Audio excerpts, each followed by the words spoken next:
Agar biringizni ro'za tutgan kuni bo'lsa, besharim gaplarni gapirmasin. Baqir-chaqir qilmasin.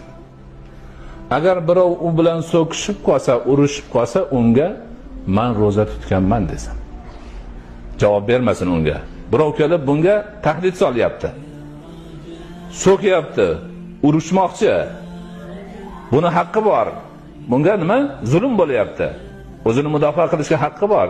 Lekin shunda ham haliginga yaxshilik bilan birodar men ro'za tutganman desin. Uni so'kmasin. Mana shu darajada. Demak, mana shu yo'l bilan ro'za siz bilan biz mo'min musulmonlarni ruhiy tarbiyamizni joyiga qo'yadi. Qalbimizni poklaydi, axloqlarimizni yuksak saviyaga ko'taradi.